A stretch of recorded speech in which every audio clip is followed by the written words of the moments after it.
see you all. This is my 11th, I'm going to say 11th, maybe it's 10th, lockdown live stream. And this week I wanted to talk to you about the therapeutic benefits of hobbies. Hi Jenny, hi everyone that's here, good to see you. I want to talk about the therapeutic benefits of hobbies because I think particularly during this period of time, many of us have been turning to our hobbies, or as some people would call them, special interests, in order to, well, stay sane, I guess, but certainly in order to distract ourselves and keep occupied and busy, which is obviously really, really useful, but I think they're really useful at all times, really. Hi, Ashley. Hi, Katie. Good to see you all.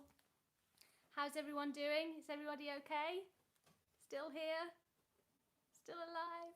Still surviving? Yeah, so what have I written down? We're in half term here in the Purple House, so the kids haven't been doing any homeschooling, and instead we've been having kind of a holiday, I guess, kind of. I have been filming some videos for you and editing and all the usual stuff, but we've not been doing education, and we've been playing board games, and I did a little bit of baking with the children, so I'm in a little bit of a laid back, like, I'm not working. Hi Gary. I'm not working, it's the holidays kind of a vibe, so hopefully you guys don't mind that I am perhaps not as professional as I usually would be. Oh, that's lovely, thanks Ashley. So hobbies, I had a little think about it. So first of all, like the thing where you like my t-shirt, I like it too. Let me just give you the proper view. It's ramen cats. Mr. Purple bought it me for Christmas and I love it. And I also have my cloud earrings that you can't see very well from there, but they've got a little cute face, and my Wonder Woman clip. I'm basically dressing like a child these days. The other day I went out and I'd got jelly bear earrings. My hair was in like Princess Leia buns, which you'll see in my video on Friday. I'd got seal leggings, by which I mean leggings with actual pictures of seals on them, and a Harry Potter necklace. And people were giving me a few strange looks. Also, I've got obviously quite a childish tattoo. People were giving me a few strange looks when I went on my dog walk with Coco. And for a while I was like, why do people keep like staring at me? And then I was like, oh yes, because you're dressed like an eccentric toddler in your 40s. But I'm rocking it. I'm proud of it. I think the thing that I've really gotten into this year is, as part of unmasking, I guess, is rather than trying to dress like I think, hi Simon, rather than trying to dress like I think I should be dressed as a mum of 3 who is in her 40s, I just wear whatever makes me happy, and I don't really care what other people think, genuinely, which is great. It's very releasing. It's very releasing. So yeah, a lot of people in the autism community call our intense interests special interests, because the word hobbies doesn't really quite fit, because people have hobbies that aren't quite as intense, aren't quite as intense or focused as an autistic person can be about their special interests. And an autistic person could also have special interests as well as hobbies, in that their special interest would be the thing that they really, really love. I guess the cliche of that is the autistic person who really loves trains, which is great because I can see why trains are great, or bird watching, or Doctor Who in my case. I don't know, but it's kind of a level of involvement that's a little bit beyond hobbies. But I really don't like the term special interest, because it makes it sound a bit like special, like my special interest because I'm really special, and I don't know. I can't think of a better word for it though. I spent the morning thinking, let's rename special interests. I'll rename them in my live stream this afternoon, and then I couldn't think of a better name. So if you can think of a better name, that's your mission for the next however long we're here together. Think of a better name for special interests, and then we'll make it public, and then it will be so, because the English language is forever evolving, as is the autism community's language. Areas of expertise. Nice. Like it. So I had a little look at the sort of benefits of hobbies and a little think about the benefits of hobbies, because I have hobbies and they definitely benefit me. And I think the first and most obvious benefit of our hobbies is the stress relief aspect of them, in that they are incredibly distracting from the reality of whatever might be stressing you out. They can be quite mindful, because I think when people think about mindfulness, they think, I like that, Ed, awesome hobbies. Awesome hobbies.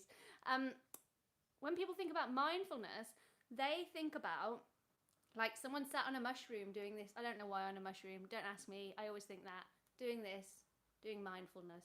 I think that's what people think of, but actually when you're engaged in your specialist interest, you are being mindful because you're really not thinking about anything else at that time. So it's like a mindful activity which takes you away from your stresses and makes you feel better. And probably releases dopamine. I mean, I'm making this up as I go along, but probably releases the happy hormone, makes you feel better. It's just generally a way to kind of cope with the realities of life as an autistic person, or as not an autistic person, because you might have an interest that not be autistic. The other thing that's really good about our I really like extreme hobbies. Was that one somebody put there? Extreme hobbies. Did someone say extreme hobbies? Extreme hobbies. I like that. It's like it makes me feel like I'm wild and I might be doing base jumping, but actually I'm just making something out of Fimo. Our extreme hobbies, let's call it that, is that they help us to develop skills that can be useful in the rest of our life. So for me personally, a good example of that is about February of 2019 is when I got into art. So prior to getting into that, I always believed that I couldn't do art because you have to be good at art to do art. And because my stick figures were bad, that meant that I couldn't possibly enjoy art as a hobby. But at that time, I had my autism fairy goddaughter, Amy, who is sometimes here. I'm not sure if she's here right now. Say hi if you are.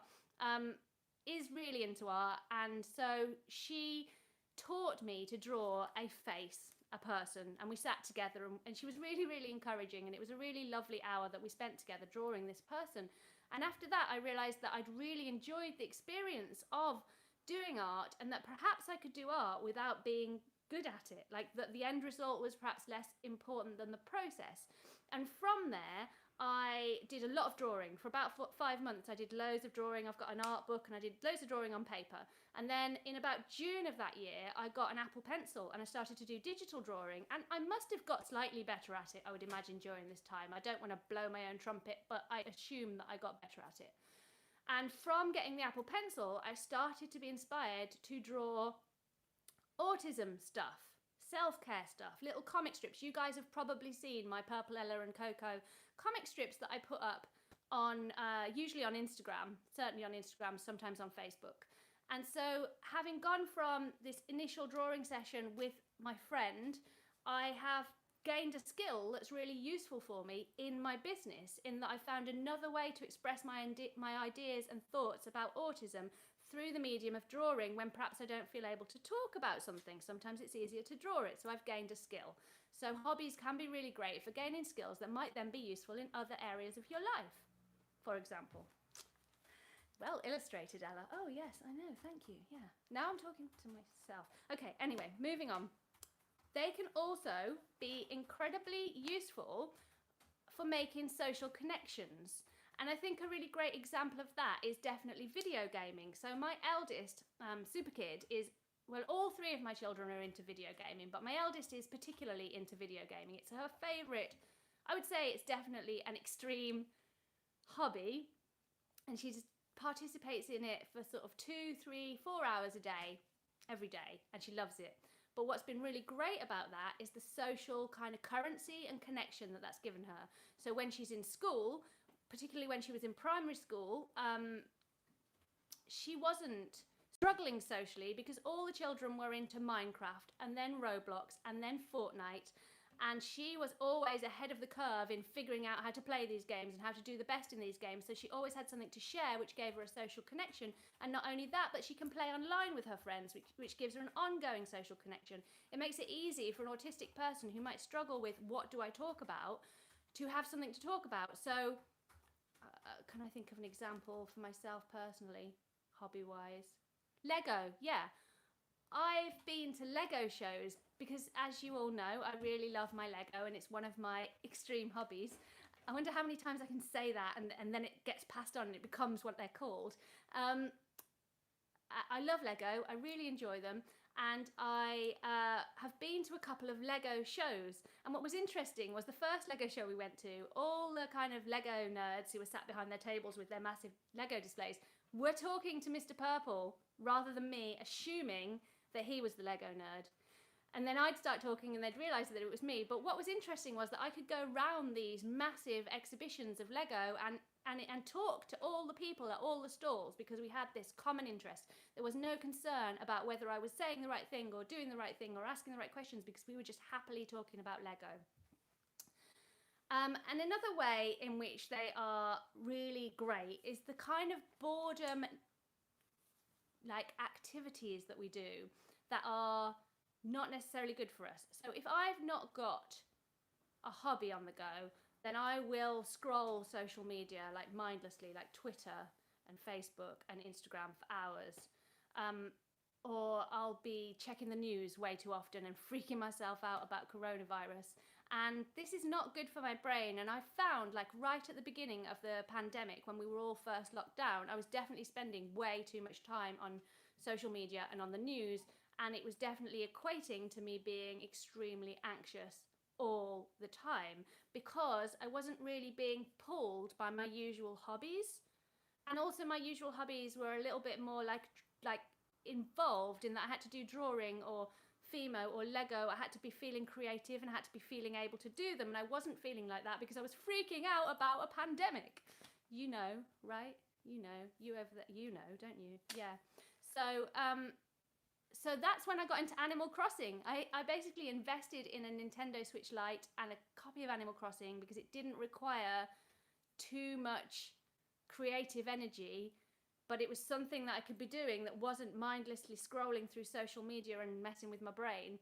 And it's actually turned into quite a creative thing because I've got really into decorating my island and how it all looks. But initially you're just completing these tasks, and it really was like really distracting from all that unhelpful other ways that we occupy our time. And that might not just be during the pandemic. That might be that when you're stressed you turn to, in some cases, drinking alcohol or overeating or all these things that we do to distract ourselves from our chaos that aren't healthy and that aren't good for us can be negated by, instead of turning to unhelpful things to sedate us or to anesthetize us from what's going on in the world, we can turn to our extreme interests, and it gives us the same release. So I think that's really good. I wanted to talk about how to, because I don't know about you, can anyone relate to this?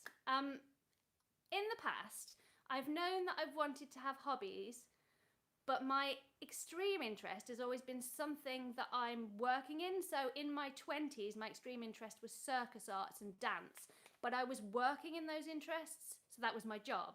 And then, like now, probably my most extreme interest is autism and neurodiversity in general, but again, that's my job, so that's not an interest. So I would decide to pick up a hobby, and I've tried all sorts of stuff in the past, needle felting, knitting, whatever it might be, but I've not had the motivation to actually get started with it and to really enjoy that like release of an extreme hobby. Do we all like extreme hobbies, or are we still mulling that one over? So because in case anybody else has experienced this, I want to have hobbies. I want to have this autistic thing we hear about that's supposed to be really good for us, but I don't know how to get started.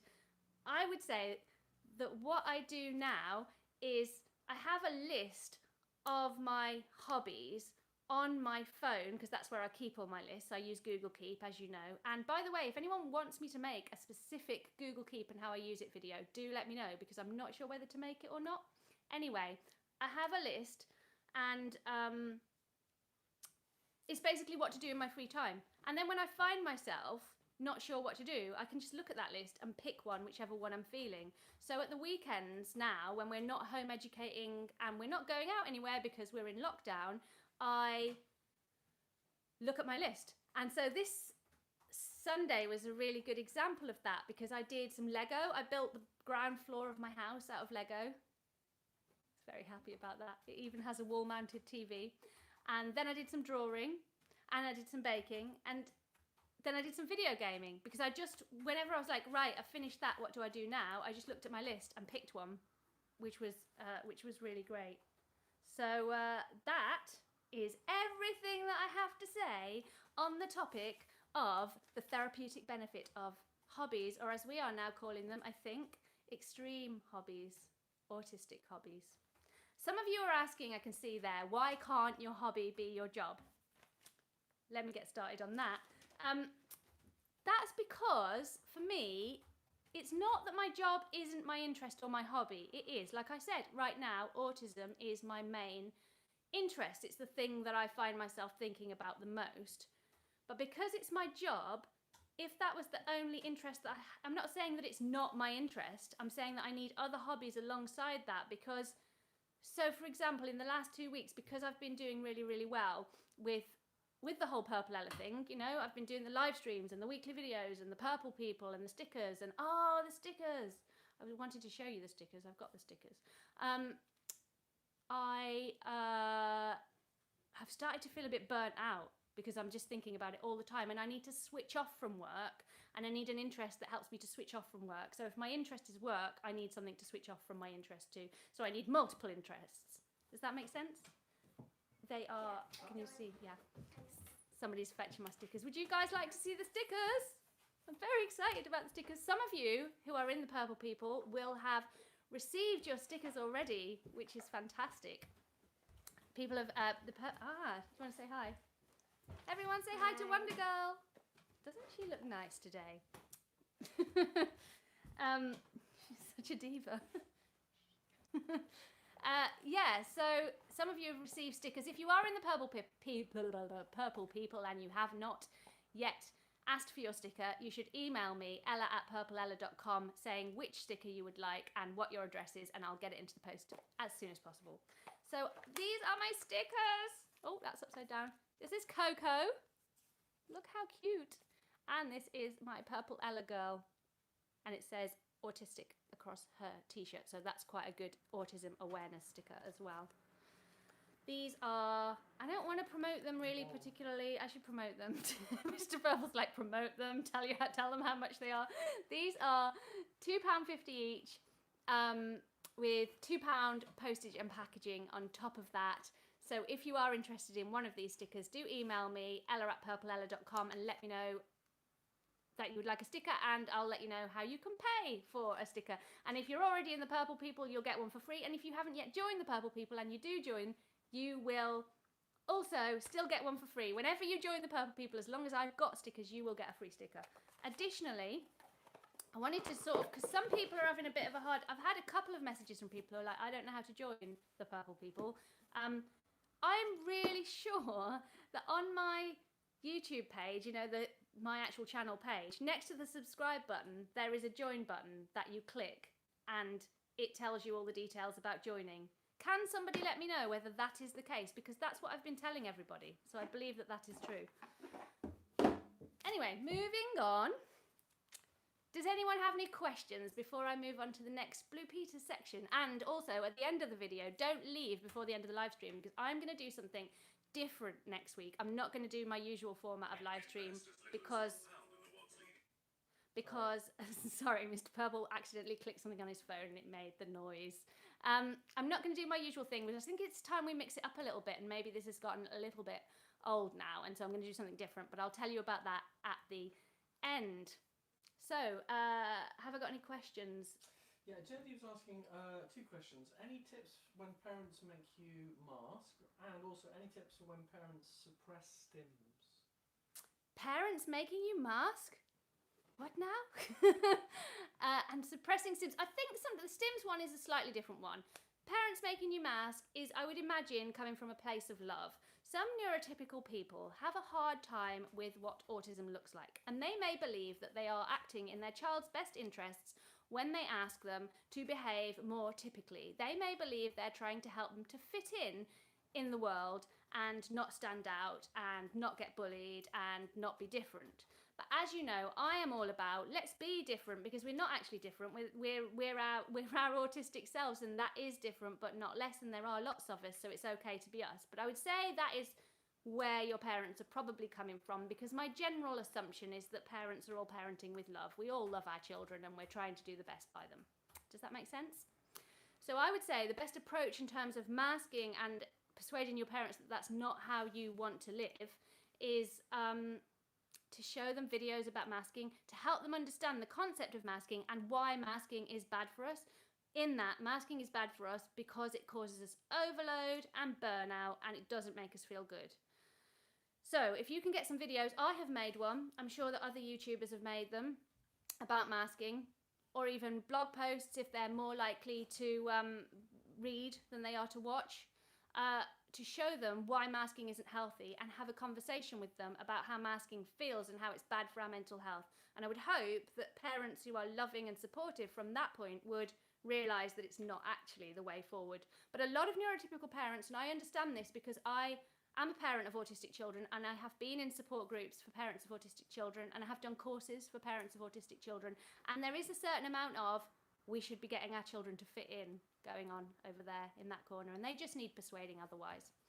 Stims are a different matter, because some stims can be, okay, I'm just going to put this out there, some stims can be a little bit annoying. Some of our children's stims have been a little bit trying. For example, one of my children, I'm not going to say which one, has a stim where they're kind of clearing their throat and making this kind of weird, snotty, how do I explain it? Like they're clearing their throat and sucking the snot up the back of their nose at the same time. Well, that's and it's not good, and they know that I think it's not good, and it annoys me and it bothers me, and it's not that I want to suppress that stim, it's just that I personally can't sit next to my child doing that stim and be comfortable. So if there's a stim that is bothering your parents, maybe ask them why it's bothering them, and think about and ask them whether they'd accept you either going somewhere else to stim to do it if you really need to do it, or whether they would mind if you replaced it with a different stim, because sometimes that's possible. You can find something else that gives you the same feeling and use that instead. And use fiddle toys, yep, as Mr. Purple suggested. Whatever it is that might scratch that same stim itch, if you will, without being a stim that maybe they can't deal with. Yeah, so I hope that's helpful. That's my thoughts on that. One more question, if there are any? Not really a question, but Liz says she's got her assessment tomorrow. Oh, Liz! Oh, that's massive, isn't it? Yeah. Good luck. Everybody wish Liz good luck, because that is a big deal, and I'm sure you're feeling really apprehensive and anxious and also excited and all of that, and I will be thinking about you tomorrow, as I'm sure many of us will. Also, I did want to say, if you join the Purple People while you're in a live stream, it tells me and we can celebrate. Just putting that out there. Okay, so I will move on now to my isolation creations. I don't have as many as usual this week. I guess people haven't been feeling as creative this week, perhaps, I don't know, but I'm going to share the ones that I do have. So from Kaylee Butler, who tells me that she watches the stream after because she finds it a little bit overwhelming to watch it during. So hi Kaylee, when you do watch this, thanks for sending me your isolation creation. And she has drawn this beautiful eye. I think that's really good. I'm really impressed by some of your art that you've been sending me. Like, there's some serious talent out there in the autism community on the art front. Yeah, so words, are there words in my head? The next isolation creation is from Tia Johnson, who is a regular here, and she has reupholstered a chair. She has reupholstered. Is that the chair? That looks like the chair before it's reupholstered. I think I've made a boo-boo. I think I might have accidentally saved the chair that is not reupholstered. Maybe she sent me a before and after picture and I'm just showing you the before. You're just going to have to take my word for it that she reupholstered a chair, because I don't know where the right picture is. Good job, Ella. Nice work. I'm so sorry, Tia. If you send it me again, I will make efforts to share it for you next week. I'm really sorry. And then get it together, girl. And then breathe. In with anger, out with love. The next isolation creation and final isolation creation is from Mark. We all know Mark's been baking things that don't look like the pictures, but Mark is getting better. And he got this in right at the last minute. These just came out of the oven like 45 minutes ago, and he got his picture in right at the last minute. This is what the Guinness scones that he has made look like on the how-to picture. And this is what his scones look like. Can you see that? They're a little bit flat, but they are... So they're still warm, yeah. I'm sure they're absolutely delicious. I'm not really entirely... Look, he's even styled the picture for you guys and put a bottle of Guinness in the background. Look at that. He's practically a food blogger now, old Mark. I mean, Mark's not old. I just think that's what you say, isn't it? Look at that. Yes, very good. Well done. I can't say that I'm a massive fan of Guinness, but I'm sure that those are absolutely delicious. Absolutely delicious. Moving on to... Oh, I'm going to show you my Lego. Oh, I dropped parts of my Lego. It's all going wrong this week. Moving on to my Lego, because I'm particularly excited to share my Lego with you this week. This is, I would say, my absolute favourite Lego piece. And I've been, don't tread on it, good point. And I've been saving it to show you because I love it so much.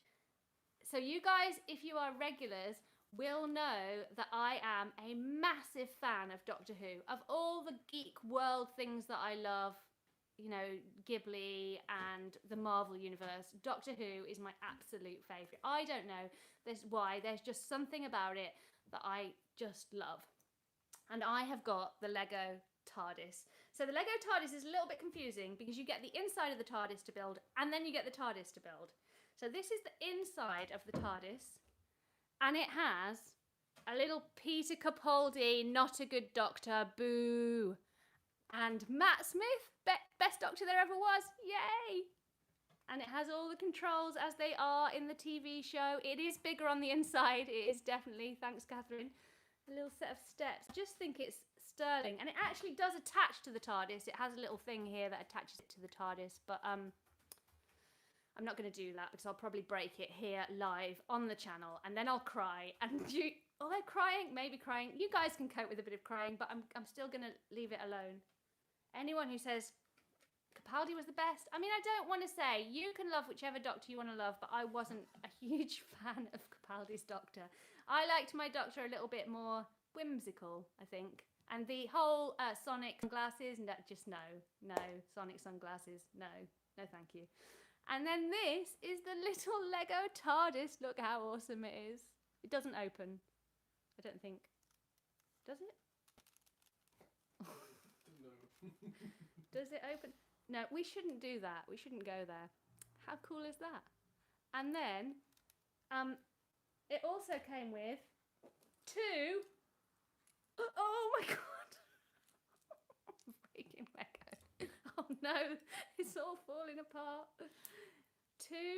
Oh no, I've lost a piece. Well, one Dalek is missing his arm, I can tell you that now.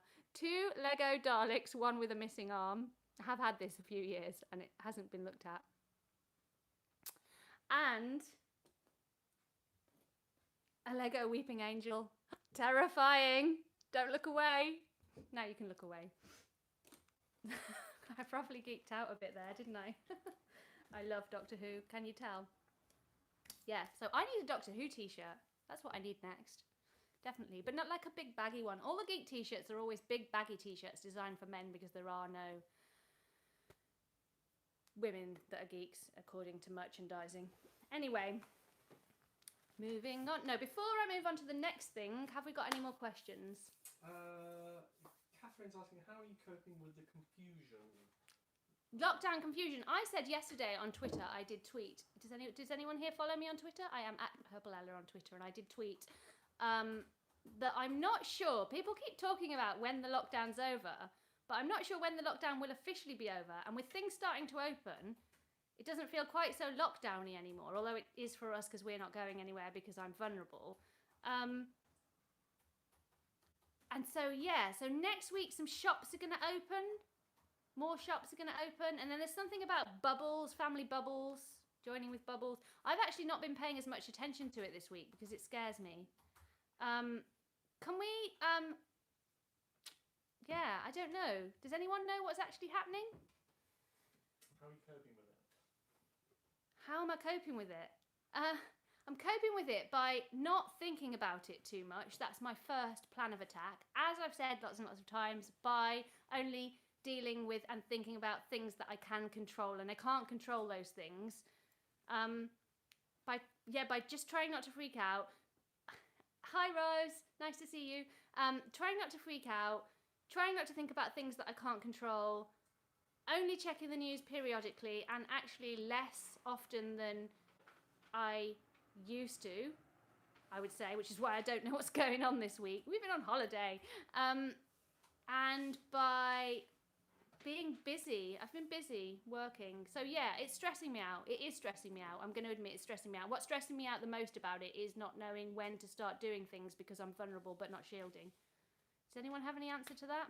Yeah. Have we got any other questions? Bit of a controversial one. Birdwatcher's saying, are you born autistic or can it develop later?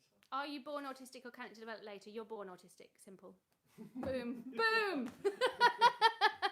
Yeah, I think that's fairly well established. You can't become autistic, you are born autistic. It is, in my opinion, it is genetic. And also, even though you were born with it, you might not realise you have it until much later. Like Anthony Hopkins was diagnosed in his 70s. 70s. Imagine getting to your 70s and not even realising that you're autistic. That's unthinkable for me. Yeah. So Rose, you got your sticker, didn't you? I think Rose got her sticker. She showed me on Instagram. So moving on, think of more, if you want to ask questions and I'll get to them when I have, your mum got diagnosed at 62. Oh, is that your mum who's been here? Is she here now? I think she was here, not you, last week, maybe. I don't know. Anyway, yeah, but it just goes to show how it's always useful to learn of your identity, for sure. So yeah, you're born autistic. Okay, book, TV, and film of the week. So my book of the week is The Reason I Jump. I don't know whether anyone here has or hasn't read this book. This is a book by, I'm going to say his name wrong because I am not good at pronouncing names or foreign languages. His name is Naoki Higashida. Naoki Higashida. Is that right? Does that sound right? Close enough.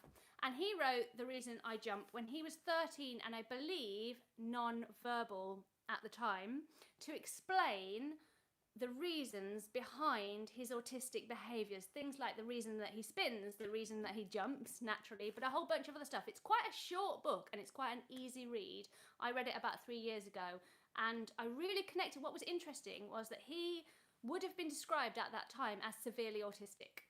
And I really, really identified with many of the things that he said in that book, in that he was saying that the reason that he did things, I was thinking, those are things that I feel the need to do, but have been suppressing for several decades.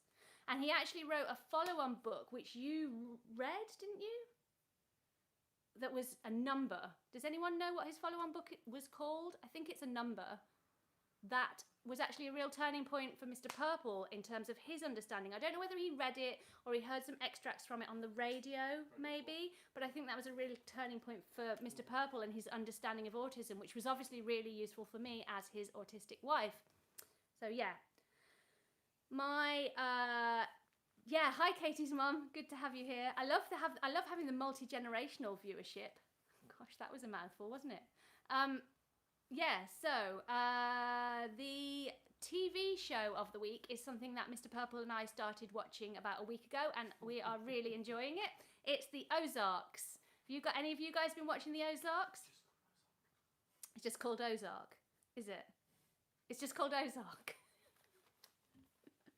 It's just called Ozark, but it's about a place called the Ozarks, which is about a family who are involved in money laundering, essentially.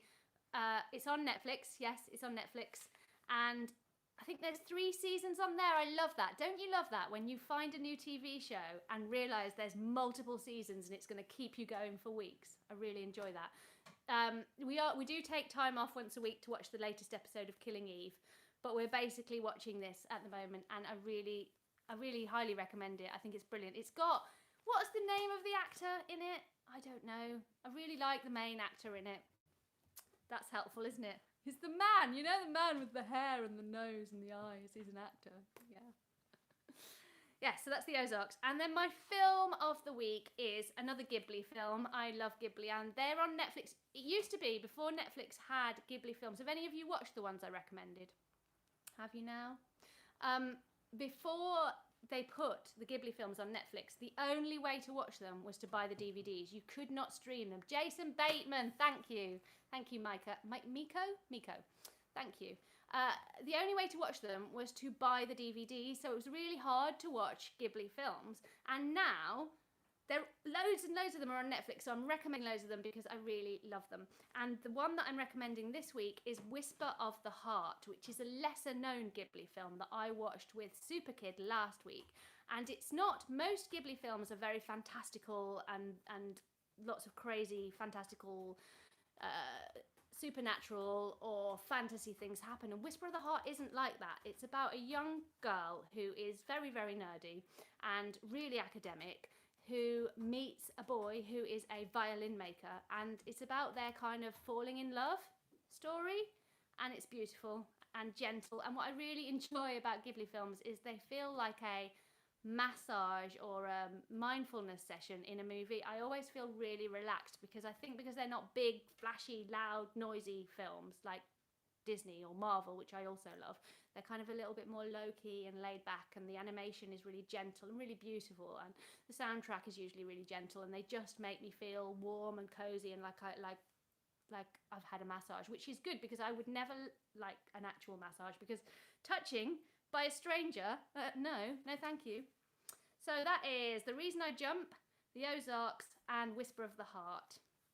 Those are my book, TV, and film of the week. So yes, those are all the things that I do in a live stream. So now we've just got some time to chat. I'm trying to think if there's anything I wanted to specifically tell you. Liz has a question for you. She says, why are you so awesome? Why am I so awesome? I'm really not that awesome. I really wish that I was always awesome, but just like everybody else here, I'm just a person. But thank you, Liz. That's so kind and lovely. Thank you. I haven't done any clapping this week, have I? I must save my clapping for super chats. No super chats, no clapping. I guess that's the way it goes. Am I clapping on the internet these days? No, let's not go there. Happy clapper. What's a happy clapper? I don't know what that even is. Do you know, like funny expressions that many of us don't really understand? Like, a bird in hand is like two in the palm, two in the bush, and many cooks spoil a broth, and all those things. The elephant in the room being a very, very common one. Mr. Purple had never heard of the expression, the elephant in the room. Like, he didn't know what it meant, he'd never heard of it, he didn't think it was a thing. And then after we said, yeah, it's definitely a thing, it's really a thing, and one of the few ones that I do understand, it came up everywhere that we went. Does anyone understand those sayings? I don't think they do. I don't think it's just an autism thing. I think it's because a lot of them come from things that were a thing in the past, and that's where the expression comes from, but that thing is no longer a thing, so they don't really make any sense. I assume that's the case. No, you get them from context. Yeah, I don't know. Like on the nail, for example. Oh. That's a good one. On the nail comes from a time when marketplaces used to have actual nails where you put your money, right? Specifically Bristol, because we've actually been, there's a market in Bristol, St Nicholas Market, in the centre of Bristol, that has a nail outside and explains why it's called that. So I know a thing, and I thought I'd share it with you. Yes, I did. And there's a book as well about idioms that I think can be really useful by Luke. I think it's Luke Jackson wrote a book about idioms for people who are autistic to understand better what they're all about. And he sort of does illustrations of the idioms and explains what they're supposed to mean, that I gave to Superkid a while ago that was really useful. Yeah.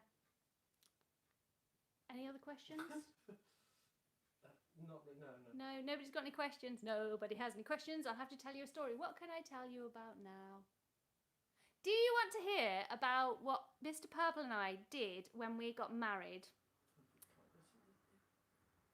Where we went?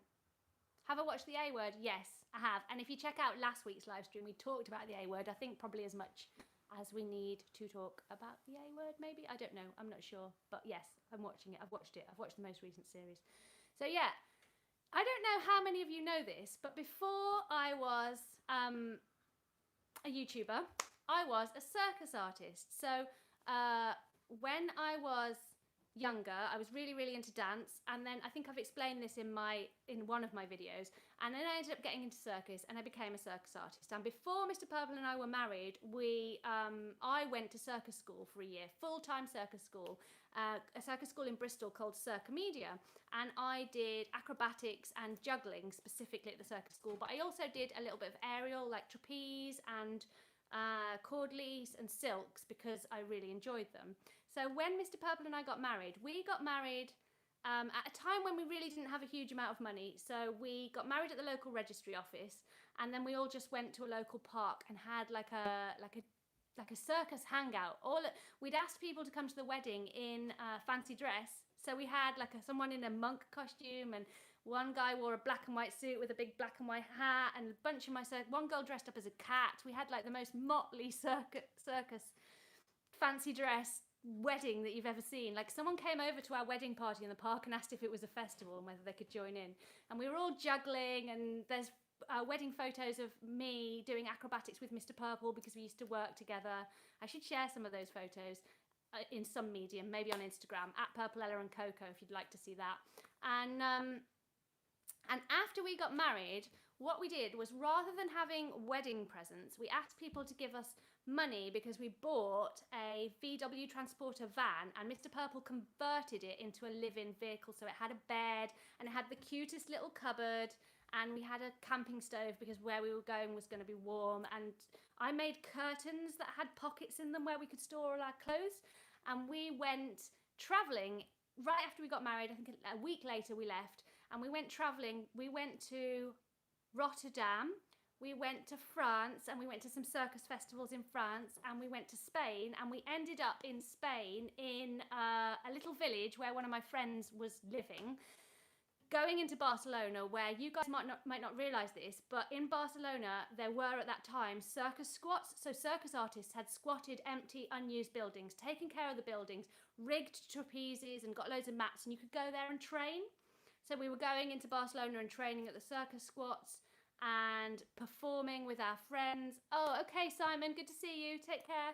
And it was just a really exciting adventure, something that we've never done again since, and I can't believe that we actually did it. Thinking about it, I mean, bear in mind, I was autistic and didn't know it, so I was probably having a meltdown a day, so goodness knows how we got through this period, and we're still married at the end of it.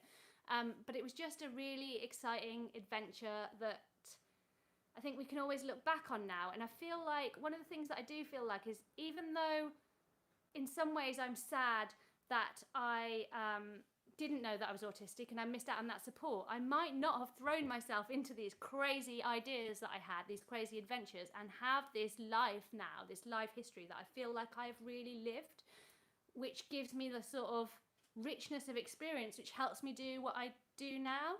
Does that make sense? Yeah. I've got two questions. So first one is somebody, Brenda's asking, if autism is developmental, will it continue to develop? If autism is developmental, will it continue to develop? It doesn't mean that it's developmental in that it develops. It means it's developmental. It's a developmental delay, apparently.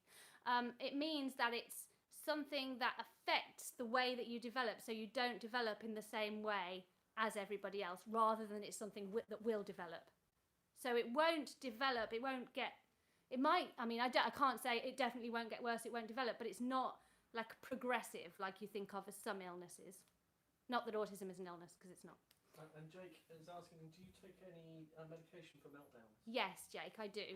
I have a sedative that I was prescribed by the doctor who diagnosed me with autism, called clonazepam, that I am allowed a certain amount each month of this medication, and I can take theoretically in the run-up to or during a meltdown, but I don't use it a huge amount because I don't know about anyone else out there, but I have a really hard time with taking psychiatric medicines because they can sometimes have like a really big effect on me, even in small doses, in a way that they won't on other people. Like the side effects are always worse, and I always feel a little bit. So when before I knew I was autistic, I tried a lot of different psychiatric medications, and I never had like a particularly positive experience. So now I think I'm almost reluctant to take the medication that might be useful, because I'm scared of how it will affect me, not just on the day, and also because in the past, when I was in a psychiatric unit, they gave me lorazepam when I was getting agitated, and I found that when I would take the lorazepam, the next day I would feel really depressed. It would kind of increase my depression. So there was like a payback for having had the experience of being calm and taking it. There was payback the next day, and I'm kind of scared of that. So yeah, so I do have that option, but I'm not great at using it. I would like to be better at using it. And it's not so much that it's a medication for stopping meltdowns as that it's a sedative, which would therefore help reduce that meltdown. Miroslav's asking, he's listening to Temple Grandin, and she talks about autistic children being over-shielded today. Would you agree with that? Over-shielded? Controversial question. Let me find the right wording to answer this without offending anyone. Forget it. I'll just say what I think. I see autistic children sometimes with ear defenders and iPads, and they're in a very, very closed off from the world situation. And I understand that sometimes that's what those children need. And I am certainly not going to judge any one individual family or parenting setup because I don't understand the intimacies of their life. But that is not an approach that I would take with my children, because my belief is that the more ear defenders, iPad, cocoon them from the world, the harder it can get to interact with the world. Because actually, if you didn't have any sensory issues at all, and then you cut yourself off from everything sensory, and then you went back out into the sensory world, you would have sensory issues, because we have to be exposed to a little bit of them in order to be able to cope with them. So on the sensory point of view, yes, I think sometimes that happens. And in terms of independence, yes, I think it comes from a place of love, as I was saying. I think because I'm autistic, it's easier for me to parent my children in a way where I think that I can gradually stretch their boundaries so that they can be as independent as they possibly can be as they grow older, and so that they can have the same aims, hopes and dreams as any other children in terms of career and friendships and whatever they want from the world. So I don't always stop them from doing things which bother them. I know where that line is between putting them through this experience is going to be really bad for their mental health, or pushing them to gently approach this experience is going to help them grow.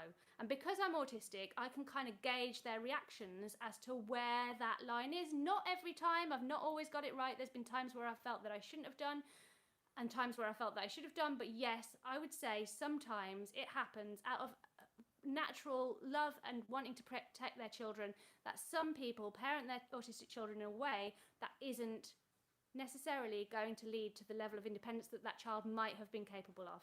Okay, do you think I got through that without offending anyone, or am I going to get a whole ton of mean comments in my comment box over the next week? I don't know. That's what I think. Deal with it.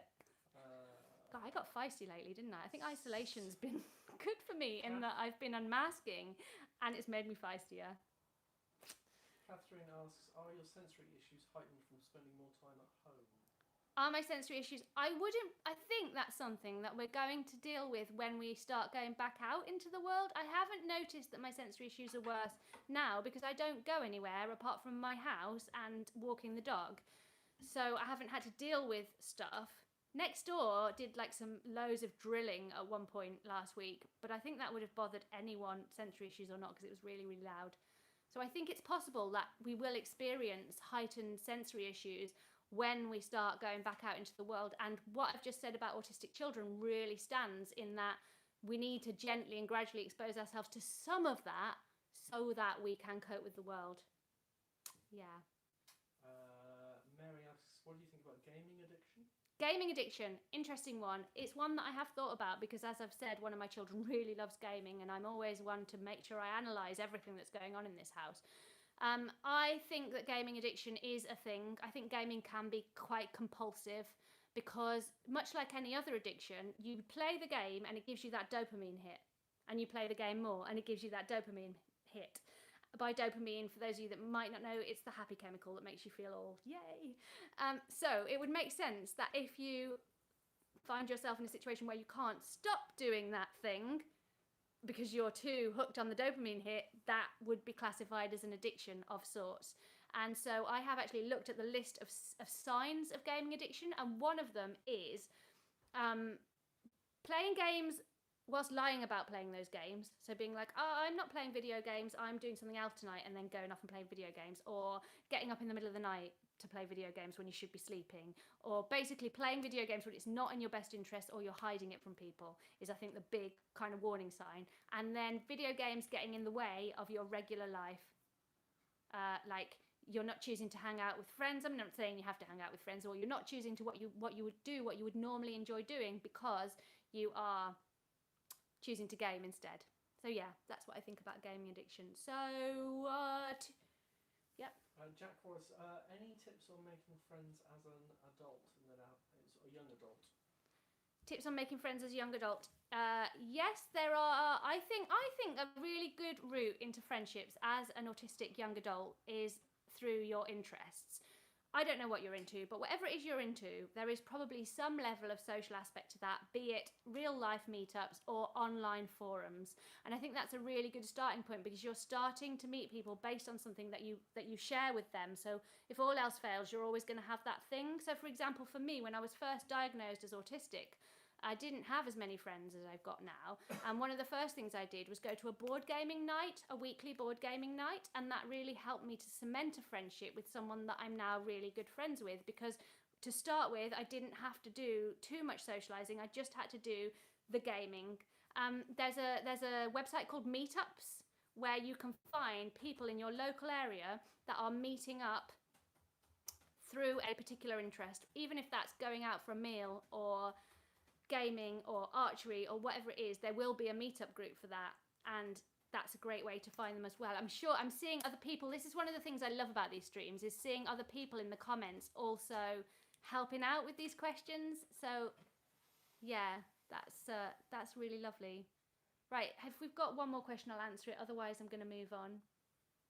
Yep, moving on. Okay, I have a few things to tell you before we finish. For example, next week's video, it's going to be very exciting. I've decided to do a different kind of live stream for you next week, just to mix things up a bit and keep it interesting. So what I'm going to do is I'm going to make something out of Fimo. I really love Fimo, so I'm going to make a Fimo thing on the live on the live stream. This may end in tears, we'll just have to see. But I know you lot are all really good if it does end in tears, so I will be okay, whatever happens, right? So I'm going to make a Fimo necklace during my live stream, and then it gets even more exciting. I'm going to give that Fimo necklace to one of the purple people. So if you're in the Purple People Club, I will put all of your names into a hat, and I will draw one, and whoever I draw, I will ask for their address, and I will send them the necklace that I have made in the live stream. I'm so proud of myself, can you tell, with this idea? So Fimo, for those of you that are asking, is polymer clay. Have a Google, you'll see what it is. But basically, I can make most things out of Fimo. I'm kind of leaning towards making a Fimo owl. I make this really cute. Did I make one for you? Yeah. I'm sure, oh yeah, maybe. I make this really cute Fimo owl, so I might make one of those. But if you have got any requests for something you'd specifically like made, and you're in the Purple People, or you're going to join the Purple People because you really want my necklace, leave me a comment in the comment box, not in the live stream feed because I won't look back at that. Leave me a comment in the comment box with what you would like made out of Fimo. Like I could make a Wonder Woman sign, I could make an owl, I could make sushi, whatever you fancy, leave a comment. And if there's enough popularity for one thing, then I will make that, and then I will send it to one of the Purple People. Hurrah! So that's what I'm going to do next week, and I will, as I have been doing, because I'm like a professional YouTuber these days, I will schedule that so that you guys can make sure that you don't miss it. What else did I have to tell you? I've shown you the stickers, I've told you about the Purple People. Don't forget to like the stream. I forgot to say that. Now quickly hit the like button, because I need to feed the YouTube crocodiles who like to eat algors. I think that's it, isn't it? Or is it the seals? I need to feed someone by pressing the like button. Please do that. Thank you. I can see that people are doing, yay, thank you. Much appreciated. And on Friday, because it is this month, HEDS, hey, thank you, Rose. It is HEDS and HSD Awareness Month. For the whole of the month of May, I wanted to make an HEDS video. So rather than making a really dry, boring video about HEDS symptoms or the diagnostic criteria, which is what I started out doing, I've just made a video about how I ended up being diagnosed with HEDS, what my symptoms were from childhood, and how it led to that diagnosis, which I think is a lot more fun. And hopefully, even if you don't have a connection to a connective tissue disorder, see what I did there? You will still enjoy it because it's me talking about that. And if you have disability or symptoms or chronicness going on in your life, you'll probably be able to relate to it. So yes, that's what I'm doing on Friday. And finally, one more thing. On Monday, the Purple People video for June will be coming out, and it's a really good one. I just finished editing it, and it is all about the practice of comparing ourselves to other people and feeling rubbish about ourselves. It's all about that, with a bunch of tips on how to overcome that and live your happiest life. So if you haven't heard enough reasons to join the Purple People yet, then I don't know what I can say, because that's coming out on Monday, and you have to be able to watch that by joining the Purple People. Have I promoted myself enough now? Have I gone too far? What do you think? I don't know. Anyway, that's me for today. I will be back next week making Femo live on air and not crying. And I hope you have a good week. In the meantime, take care. See you soon. Bye-bye.